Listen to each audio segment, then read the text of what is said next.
آج میں اللہ کے ایک نبی کا واقعہ آپ کو سنانا چاہتا ہوں. یہ وہ نبی ہیں جن کے ساتھ ایسا امتحان لیا گیا کہ one of the amazing story ہے. آپ حضرت یونس علیہ السلام ہیں اور آپ کا معاملہ یہ تھا, آپ کی قوم بت پرستی کرتی تھی. قرآن میں آپ کے واقعے کو بیان کرنے کے لیے پوری سورہ یونس موجود ہے, اور آپ نے اپنی قوم کو ڈرایا بت پرستی نہ کرو, شرک نہ کرو, اللہ کی نافرمانی نہ کرو ورنہ سخت عذاب آئے گا. قوم کہتی کہ وہ بت پرستی کرتی تھی, آپ کی بات مانتی نہ تھی. آخر کار آپ کی قوم کو آپ نے کہہ دیا بس اب عذاب آنے ہی کو ہے, کسی وقت بھی عذاب آ جائے گا, اب اللہ کی طرف سے عذاب آنے والا ہے. قوم نے کہا, پلاننگ کی, حضرت یونس پر نظر رکھو, اگر یہ ہمارے شہر میں ہیں تو عذاب نہیں آئے گا, جس دن یہ شہر سے نکل جائیں سمجھ لو عذاب آنے والا ہے.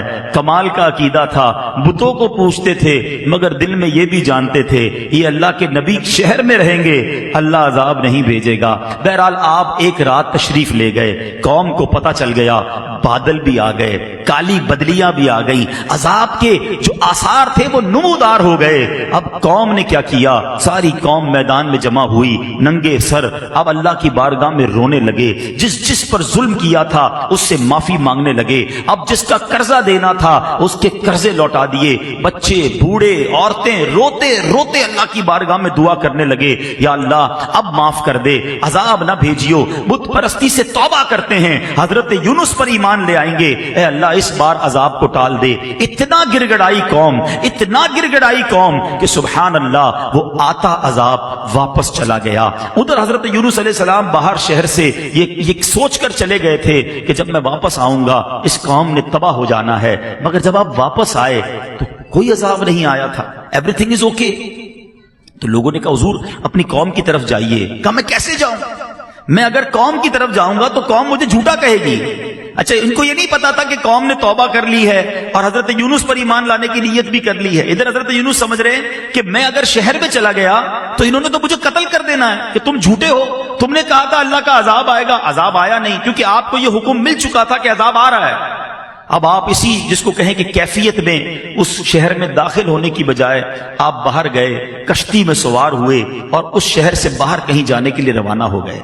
ایک اور آزمائش, وطن تو چھوٹ گیا, اب کشتی بیچ سمندر میں جا کر رک گئی. اب اس زمانے کی قوم کا ایک اصول تھا کہ جو بھاگا ہوا غلام ہوتا تھا نا, وہ جب کشتی کہیں رک جائے تو سمجھ لو اس کشتی میں کوئی بھاگا ہوا غلام ہے.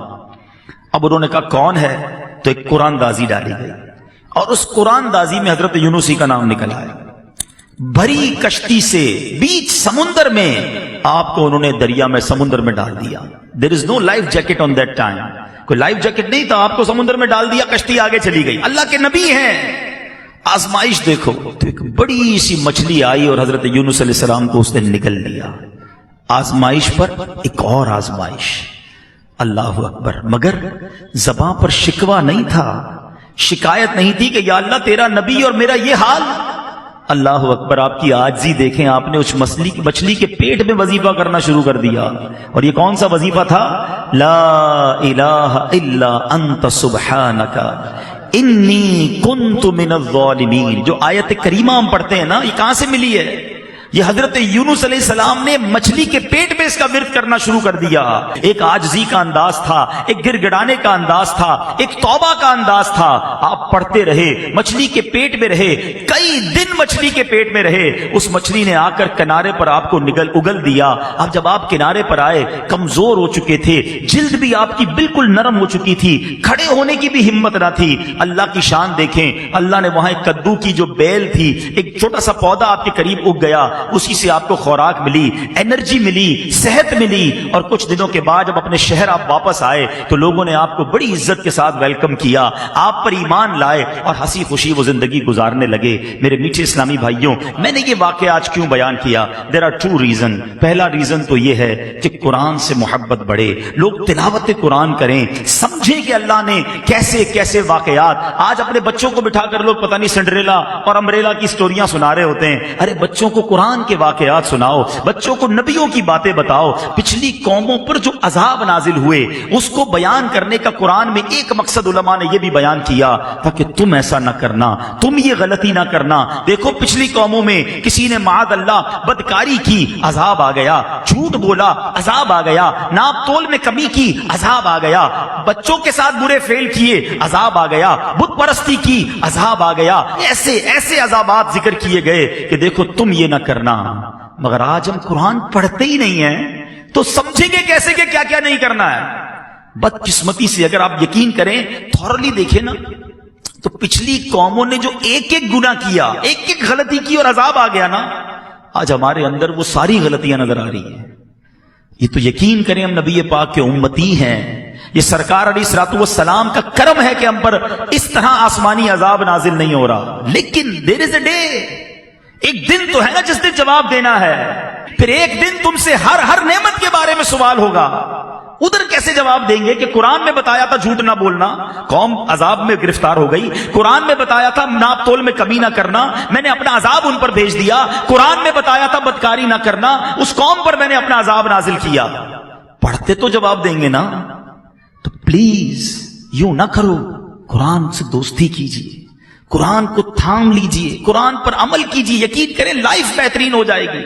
اور اب دوسری بات جو اس واقعے سے سننی ہے کہ حضرت یونس علیہ السلام کے اس واقعے سے سیکھنا کیا ملا؟ صبر۔ کیسا صبر تھا! آپ سوچیں، اللہ کے نبی ہیں، وطن چھوٹا، کشتی سے پانی میں ڈال دیا گیا اور مچھلی نے پیٹ میں نگل لیا، ان تمام باتوں کے باوجود زباں پر شکوہ نہیں تھا۔ مگر آج چھوٹی چھوٹی تکلیف پر، چھوٹی چھوٹی آزمائش پر زبان پر شکوے ہیں، شکایتیں ہیں۔ ہمارے ایک بہت اچھے دوست ہیں، ان کے والد صاحب کو جب فالج کا اٹیک ہوا، میں ان سے ملنے گیا، فالج کے اٹیک سے وہ ٹھیک ہو گئے، باتیں بھی کر رہے تھے، اللہ نے کرم کیا، مگر ایک پرابلم باقی رہ گیا۔ وہ پرابلم کیا تھا کہ ان کے منہ میں، یعنی اب ایک بات سمجھیے گا کہ ان کے منہ میں، اب جیسے یہ گلاس ہے نا، یا کوئی بھی نوالا یا پانی کا گھونٹ ہم پیتے ہیں، دیکھیں میں اور آپ جب نگلتے ہیں نا، ہم جب یہ کرتے ہیں تو یہ نوالا یا گھونٹ اندر جاتا ہے۔ آپ زبان پر نوالا رکھ دیں یا گھونٹ رکھ دیں، وہ خود اندر نہیں جائے گا، ہمیں ایک ایکشن کرنا پڑے گا جس سے وہ حلق کے اندر اترے گا۔ ان صاحب کو بیماری یہ ہو گئی کہ سارا جسم ٹھیک ہو گیا، جو فالج ہوا تھا دماغ میں اس کا ایک حصہ ڈیمیج ہوا، اور یہ دماغ کا وہ حصہ تھا جو انسان کے اس ایکشن کا آرڈر دیتا تھا کہ انسان حلق سے نوالا اتار لے۔ وہ کہتے سب ٹھیک ہے، دیکھیں عبدالعبید بھائی آپ کے سامنے باتیں بھی کر رہے ہیں، مگر منہ میں نوالا رکھ دیں تو نوالا نگل نہیں سکتے۔ میں نے کہا اس کا علاج کیا ہے؟ کہتے ڈاکٹر، بڑے بڑے ڈاکٹرز کو دکھا، میں نے بتایا نا بہت بڑے، اللہ نے بڑا نوازا ان کو۔ کہتے ڈاکٹر کہتے ہیں کوئی علاج نہیں ہے، انتظار علاج ہے۔ اللہ کی شان ہے کہ دماغ جو ہے نا، یہ خود تھوڑے عرصے بعد ایک اور پارٹ آف دا برین کو آرڈر دے گا کہ اب تم یہ کام کرنا شروع کر دو، پھر وہ یہ کام شروع کرے گا تو ان کا نوالا اترنا شروع ہو جائے گا۔ 15-20 دن، مہینہ گزرا، میں نے پوچھا اب ابو کی طبیعت کیسی ہے؟ کہہ رہے ابو بالکل ٹھیک ہو گئے، نوالا اترنا شروع ہو گیا ہے۔ یار آپ سوچیں کہ میں اور آپ جو ہر نوالا کھا رہے ہیں، ہر گھونٹ پی رہے ہیں، اس میں اللہ کی کتنی بڑی نعمت ہے ہمارے ساتھ۔ لوگ نوالا نہیں اتار پا رہے جن کو یہ بیماری ہے۔ خدا را قدر کرو رب کی نعمتوں کی، شکوہ نہ کیا کریں۔ پریشانی چھوٹی سی آتی ہے اور ہم شکوہ شکایت کا دفتر کھول دیتے ہیں۔ بات تھوڑی سی صوفیانہ ہے، بڑی باریک ہے، لیکن آپ سمجھیں گے تو بہت گہری بات ہے۔ ایک شخص حضرت رابعہ بصری رضی اللہ تعالیٰ عنہ کے پاس سے گزرا، سر پر اس نے پٹی باندھی ہوئی تھی۔ آپ نے کہا کہ یہ پٹی کس چیز کی باندھی ہے؟ کہ حضور سر میں درد ہے اس لیے پٹی باندھی ہے۔ کمال کی بات کہی۔ آپ کہتی ہیں آج سر میں درد ہوا ہے تو تکلیف کی پٹی باندھی ہے، جب اللہ نے صحت مند رکھا تھا تو صحت کی پٹی باندھی تھی۔ بات گہری ہے، سمجھیے گا۔ تھوڑی تکلیف آتی ہے، سب کو بتانا کہ اگر کسی کا موبائل چوری ہو جائے، گاڑی لگ جائے، یا اسکوٹر کو پرابلم ہو جائے، کاروبار میں نقصان ہو جائے، ہم کیا کرتے ہیں؟ سب کو بتائیں گے۔ سب کو بتانے سے ثواب تو گیا نا؟ کیا وہ دے دے گا آپ کو وہ چیز؟ اچھا جب نفع ہوتا ہے، آج 5000 کا نقصان ہوا تو پورے شہر کو پتا چل گیا، پورے محلے کو پتا چل گیا۔ جس دن آپ نے 50,000 کمائے اس دن ہمیں بتایا کہ آج عبدالعبید بھائی بڑے پیسے کمائے ہیں؟ نہیں بتاتا کوئی، اپنی نعمتیں نہیں بتاتے، اللہ کی مہربانیاں نہیں بتائیں گے، نقصان سب کو بتائیں گے۔ اور میں آپ کو صحیح بتاؤں، گھر والوں کو تو زیادہ نہیں بتاتے کہ گھر والوں کو بتائیں گے آج بڑی زبردست دیہڑی لگی ہے تو خرچہ شروع کر دیں گے گھر والے۔ تو یہ باتیں بھی نہ بتائیں، اگر مشکل آ گئی ہے نا، صبر کریں اور اس کا ثواب کمائیں. تو حضرت یونس علیہ السلام کا جو میں نے آپ کو قرآنی واقعہ سنایا، یہ میسج دیتا ہے کہ آزمائشیں آئیں گی، پریشانیاں آئیں گی زندگی میں، صبر کرنا، آزمائش پر صبر کرنا، اللہ کی ہر فیصلے پر شکر کرنا، جو دیا اس پر اللہ کا شکر ادا کرتے رہنا. قرآن میں رب نے وعدہ فرمایا ہے تم میرا شکر ادا کرو میں تمہیں اور عطا فرماؤں گا. آپ شکر تو کریں، جو بھی دیا اس پر شکر کریں. جو میں نے کہا نا کہ ہم جتنے بھی لوگ بیٹھے ہیں ہم سے زیادہ پریشان ہیں، لوگ مصیبت میں ہیں. ایک بزرگ کے بارے میں آتا ہے کہ روڈ پہ جا رہے تھے، پیر میں جوتے نہیں تھے، کہا یا اللہ جوتے ہی نہیں دیے مجھے. تھوڑی دیر ہوئی تو برابر سے ایک بندہ نکلا جس کے پیر ہی نہیں تھے. کہا یا اللہ معاف کر دے، مالک پیر تو دیے، تیری مہربانی.